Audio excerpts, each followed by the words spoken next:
My guest today is Stephen Rosenthal. Stephen is the CEO of DocLib and Aurra Media. He has built several companies up from the ground up and is a wealth of knowledge on how to grow a business. So today we bounce around a little bit, but I talked to him a lot about how he did the things that he did to grow his business and how other people and business owners and marketers can do the same. So let's jump right in. All right, Stephen, I'm excited to have you on the podcast today. Thank you so much for taking time. I know you're super busy. Oh, yeah. No, thank you for having me on. I know we've been trying to do this for a little while, so I appreciate you having me on.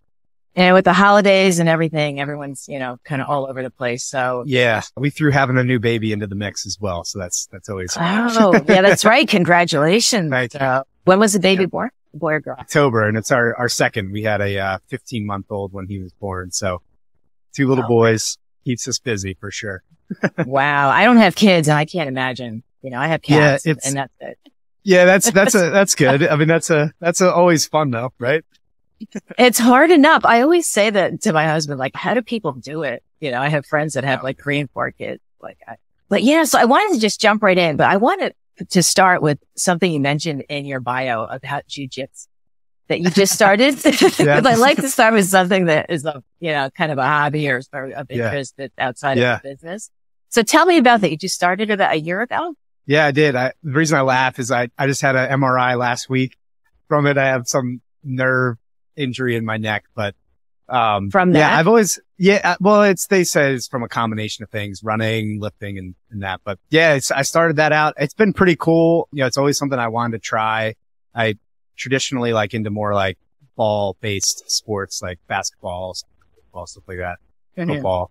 Yeah. This was something new to try out. And I've heard that it's like the best sport, like combat type sport that you can do as you grow older as well. And my body tends to be breaking down for some reason these days. So, so it's been a lot of fun. And it was funny this past year, also kind of mainstream culture. It's picked up a lot of steam between like the UFC doing more with jiu-jitsu. And then, they're like big Olympics is the ADCC, and they had the biggest one in Vegas this past year. And it was pretty cool to watch. There's like a current kind of head honcho guy has a big personality, but is also just a real good practitioner and beast. So, but it's cool. It also relates a lot to business, which I've been super surprised about. It's amazing how like I go at lunch, how like I'll have maybe a rough day at work, the first half of the day or something, go in there, roll with some black belts that are just like throwing me or mopping the floor with me and then come back and I'm like, wow, like, it kind of puts everything into perspective and you're in like tough circumstances constantly. You kind of have to think while you're in a tough circumstance. So it definitely helps with the mind for sure. Oh yeah. Well, back in the day, I took Taekwondo. Oh yeah. I made it to like brown belt. I took it for years. My parents were black belt.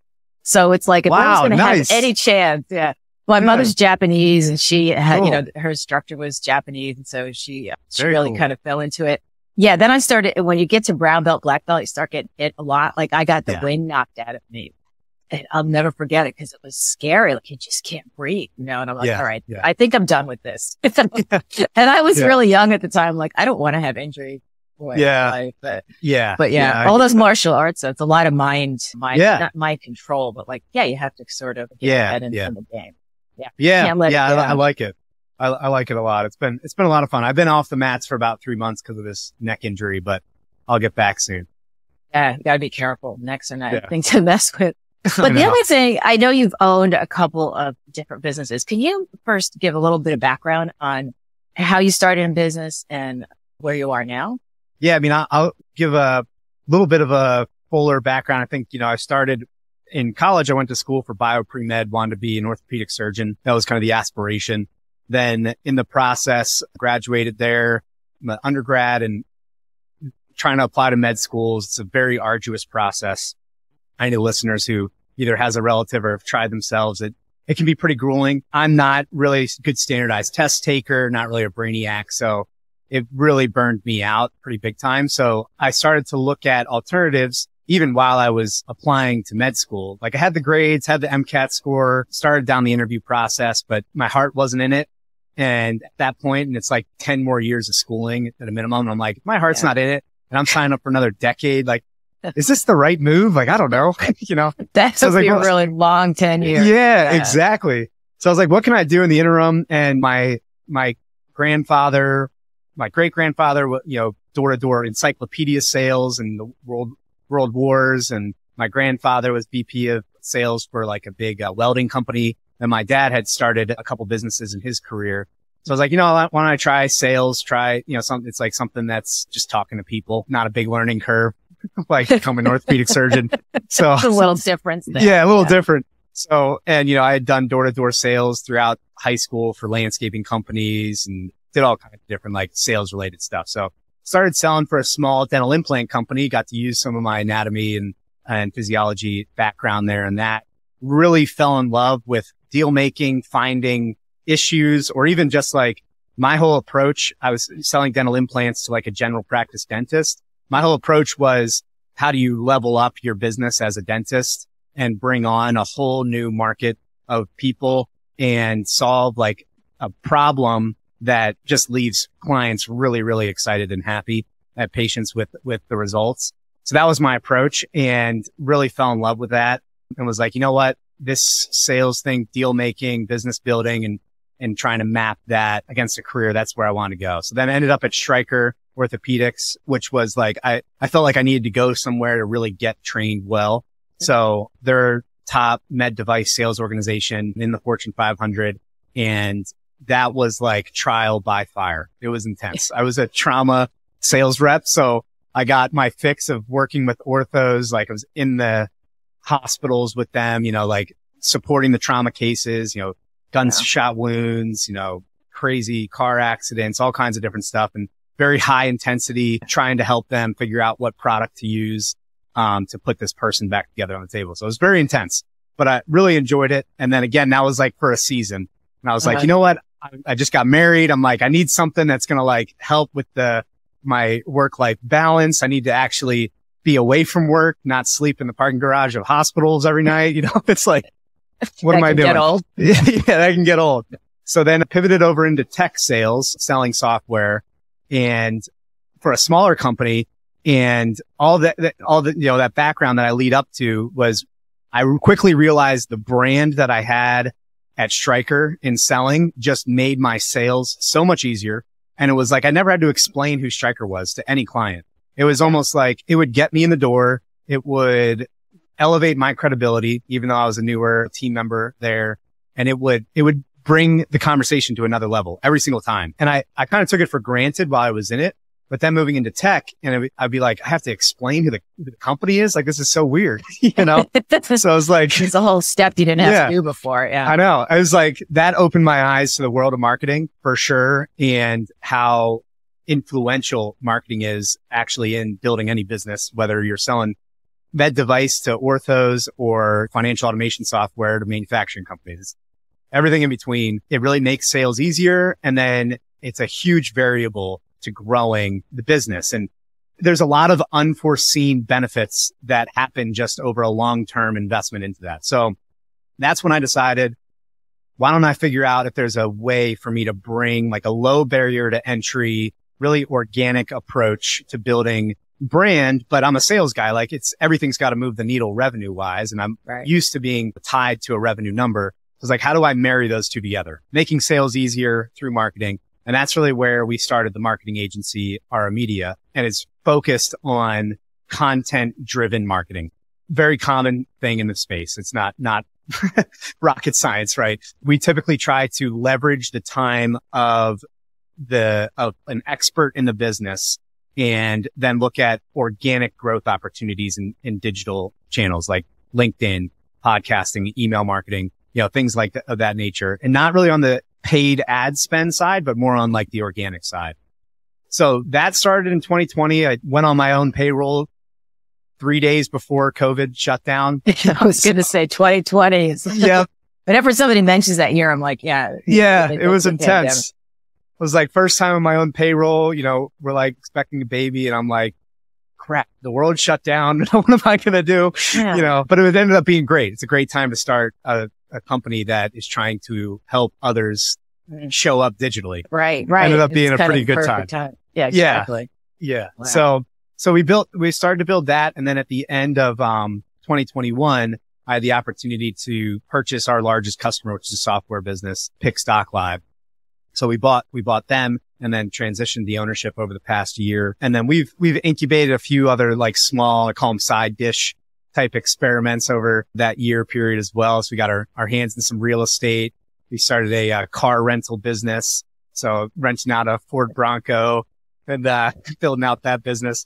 But just some like constantly trying to find little stuff to get involved in. So it's been a lot of fun. And I think we're just really getting started, honestly, but it's been a lot of fun building it so far.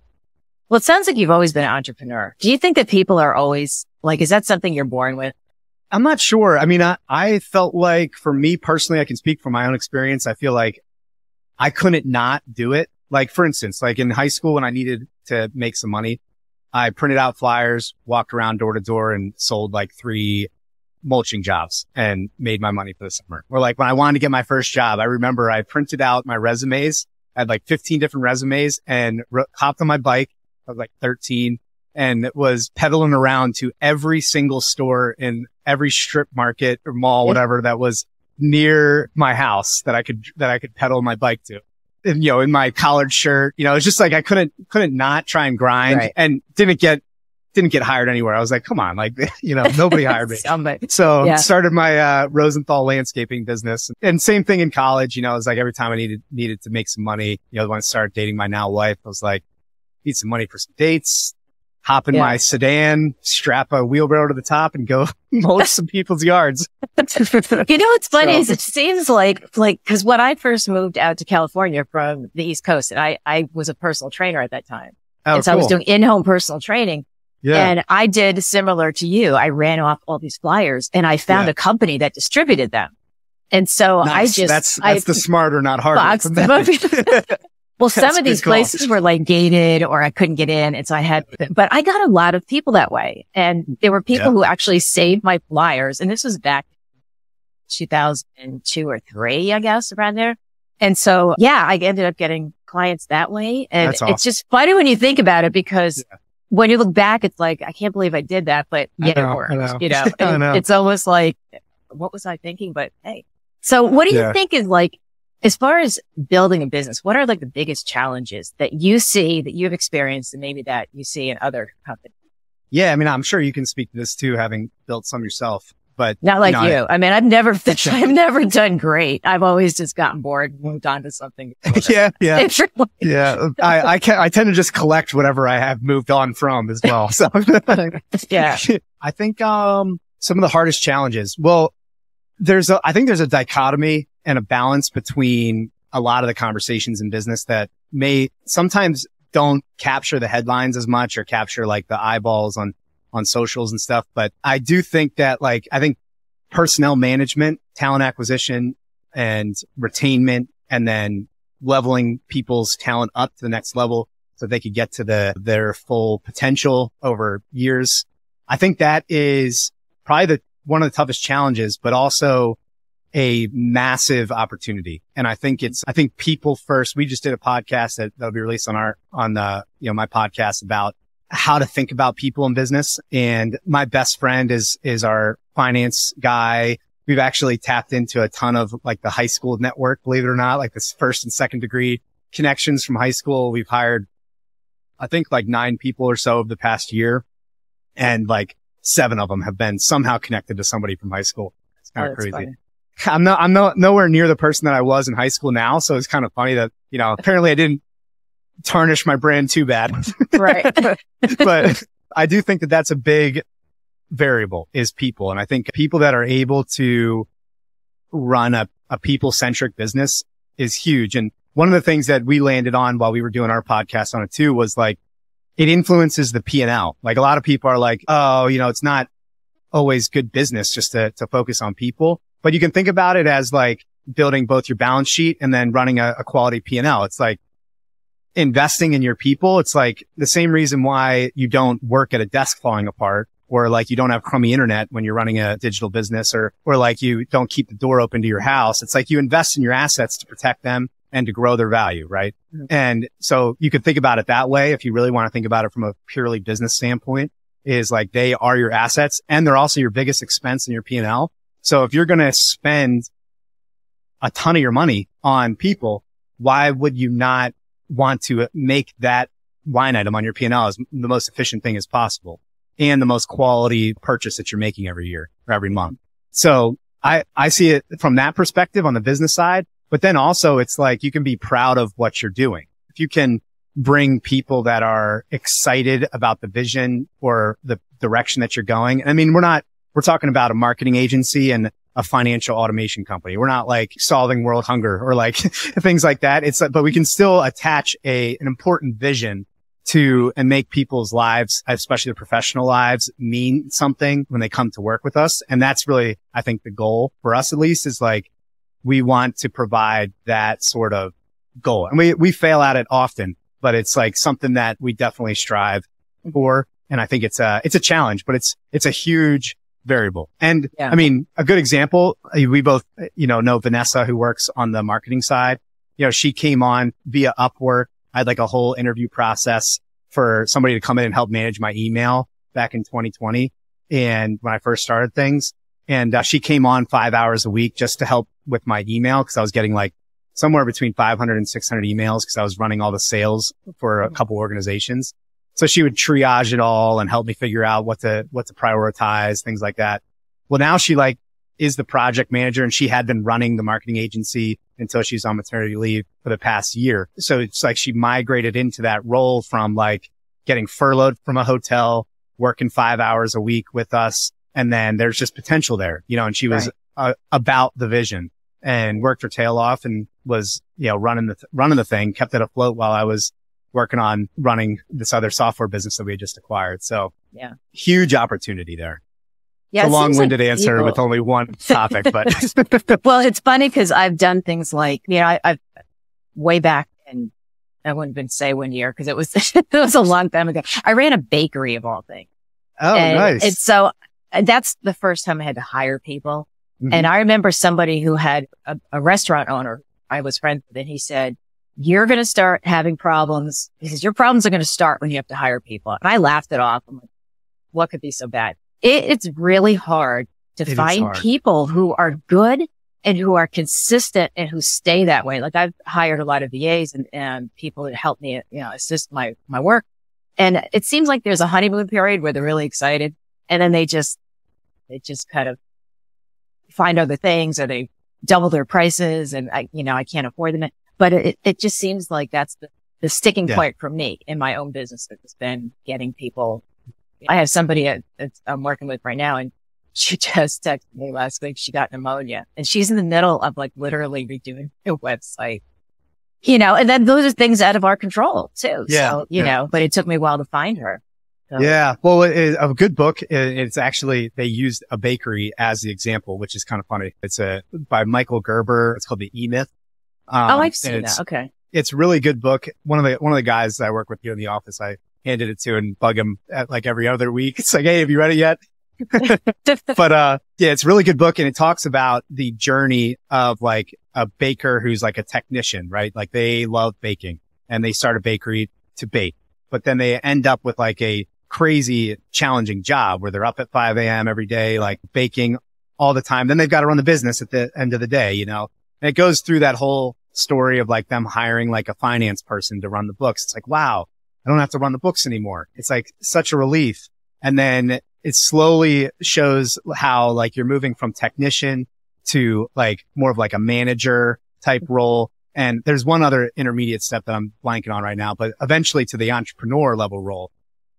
And what's funny is the commonalities in as like an entrepreneur, as a business owner or leader, it's pretty like insert the business here type role. Yeah. It's like, how do you evaluate the market? How do you allocate capital? How do you, think about retaining and encouraging and supporting your people? Mm-hmm. How do you market your business well? Like all that kind of stuff. Yeah. It's the same job. Well, do you have like one of the things I regret is not having some kind of a business background. Like, did you go to, like, I know you started school for going into medical school. Well, do you have a background in business? No, I don't. I mean, other than like the watching kind of my dad do his thing, but it was pretty opaque. Like I didn't really get a good window into what he was doing while I was growing up. Yeah, he was definitely successful, but I didn't really get too much learning there. I have knowingly overspent and gladly overspent on like people like good accountants or really quality lawyers. Like over this past year, I wanted to figure out an equity plan for the software business. So I spent a lot of money on 5 different lawyers, each of them like $1,000 an hour, just educating me on, I would just hop on the call with 3 of them for 2 hours and be like, tell me everything that there is to know about equity plans. And they would just lay it all out, all the different categories. Like if you're this tax qualification versus this tax what kind of unit options could you offer? What kind of equity plans? Are you an operating agreement partner? What does it look like if you exit this way or if you stay in business this long? All that kind of stuff. So I would I've overspent a ton, but I treat that as tuition too. Mm-hmm. It's like, yeah, that was my tuition. Thankfully I had a business that was paying the tuition. I think that's super smart, cause that's something that I'm running into, and I run into on occasion, like putting together a proposal. How do I protect myself? And there's so much to know. And I haven't hired a lawyer, but there's many times I probably should have. I kind of rely on people, my coaches. I have copywriting coaches that have more business experience than me, and they usually chime in. But they always tell me, I'm not a lawyer. You may want to check, so something. Well, the good thing is like the other thing too, that's happened a decent amount is like, I encourage, our people, if they want to start side gigs or something like that, like I couldn't not do it myself. So I was like, yeah, do it. And then like, well, use me as a resource too, so like there's one guy who just started a consulting company. His wife is in a doctorate program and he wants to start consulting. And they're like, hey, can we look at your agreements to help figure out what we should do? I was like, just take them. They're not, so, I'll send you over my agreements for sure. Like I've got tons and tons and there's a lot of money spent on them. So you can have them. But I feel like that's part of too. It's like bigger than me, it's like this stuff I feel like there's a lot of, if you're approaching it with the right mindset and a people-centric mindset and playing a longer game, it works out really well. So I'm glad you're working with people that have that. I'd be happy to do that too. If you need some of the agreements, or if someone out there, wants to talk about some of the things I've learned free of charge, I'll give you all my notes. So, at least use that as a launching point, right? Yeah, that's super helpful because it's so important, because a lot of times you don't realize things until you've done them wrong, or you end up, not setting boundaries, legally or whatever. Like in my case, it's like, how many edits am I going to do on a piece of copy? And, if someone, I'm working right now with, like I said, a high level copywriting coach, and he's had a lot more experience than me. And he says, you've got to set in your contract, when are you available? What, how many rounds of edits? And if you don't do that, then you have nothing to stand on, and it's one of those things sometimes you learn the hard way, and that's fun. Yeah. Well, one thing, that reminded me of, not in that, but I think that's great advice, just to say off the top. But one of the things that I have noticed with some of the people that I've hired to help educate me on different things is their opinion is also siloed. So for instance, I ran an analysis when we picked up the software company last year on how much time we actually spent on implementations. And there was some outliers where we would spend 2-3 times the amount of time with that client as compared to another client. But there was a pretty set average. So even for challenging clients that were super, needy there in a good way. I mean, you teach their own, but I figured that it would be easier to sell even too, if it was just this is the fixed price for our implementation. Sometimes we win on it. Sometimes, most of the time we lose on it, but we're trying to invest in a longer relationship with you guys.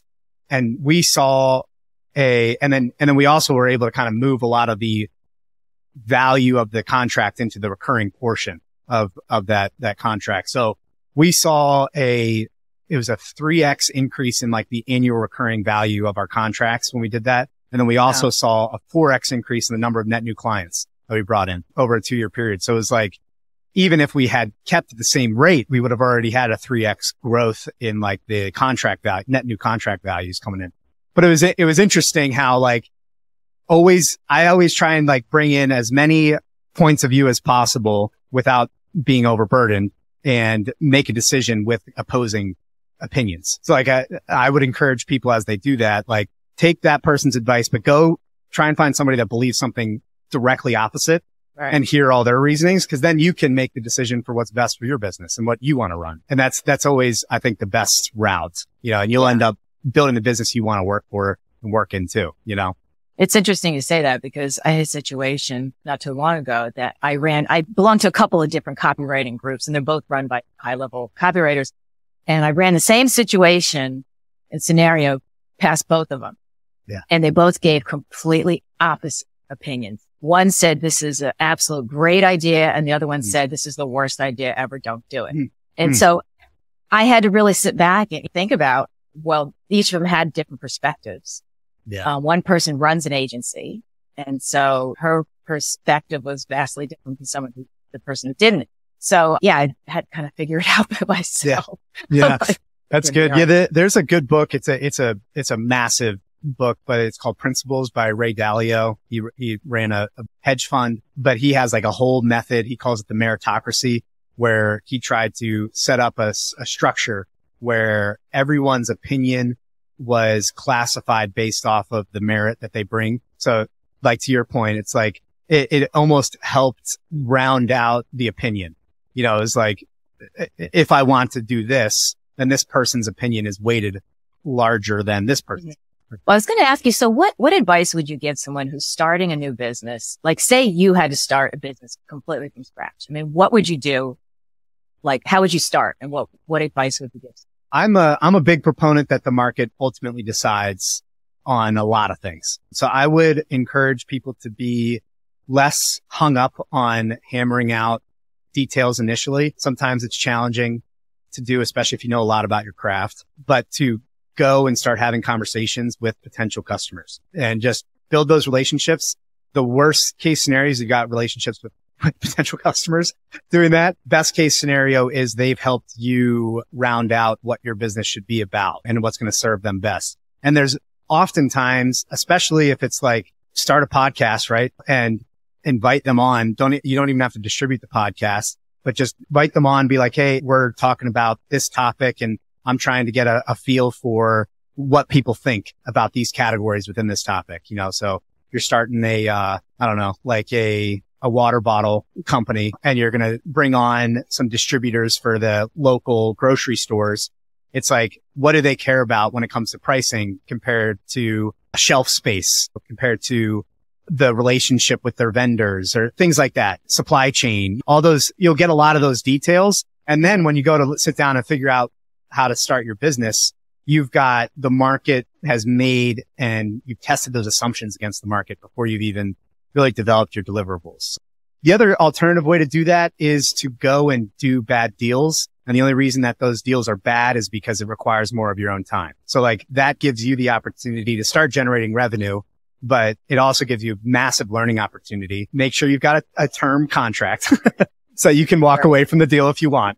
But if you go and do a bad deal, just in the sense that this is going to require way more time than it's probably even worth for me to do, you've at least got some examples to show. You've got some credibility. You've got some traction going. You can kind of use that as a launching point to kind of build the business there from there. Well, people tend to do the opposite. Like they come up with something they think is a great idea and everyone thinks their idea is a great idea, but they haven't checked to see if there's even a need for it or if people are willing to pay them for it. Right. So then they bring it out and they present it. It's like, oh, I don't have any customers. Well, maybe you should have started with that first. So yeah. Well, that's why I started with that topic over another, because like some people who like say they want to start a manufacturing business and they've got to buy, there's a massive capital intensive component to that. You don't want to, the only bad deal that you're going to do is going to harm you with the capital that you've invested. And it could end up tarnishing your brand. If that's the type of business that you're starting. So again, even that opinion, you have to nuance, because my perspective is starting with a services-based and software-based business. So it's very flexible. There's not a lot of capital intensiveness to it on the front end. So definitely speaking from that bias. But yeah. I would encourage people to think about how they could apply that in any area though. Okay. Makes sense. Yeah. So where can people find you if they want to connect with you or find out more? Primarily on LinkedIn. I try and be as present as possible on LinkedIn, do a lot of like videos, either post run or coming into the office and first thing in the morning. but just Stephen Rosenthal on LinkedIn. And then also my podcast, Business Over Breakfast. We're starting to do we haven't started launching them yet, but we've got a few in the hopper, like a weekly debrief with one of the guys that just came on board in the company. And then one of the guys that was on board when we first started. We try and do a weekly debrief about what we're learning week over week about business, about building business, client relationships, people management, all that kind of stuff. Finance, spit a lot of the stuff that we learned from the professionals too on that. So those are probably the two primary places. Okay, awesome. Well, thank you so much for your time today. I really appreciate it. It's been great information and interesting to hear about your jiu-jitsu. Yeah, thanks. Thank you. Appreciate it. Thanks for having me on.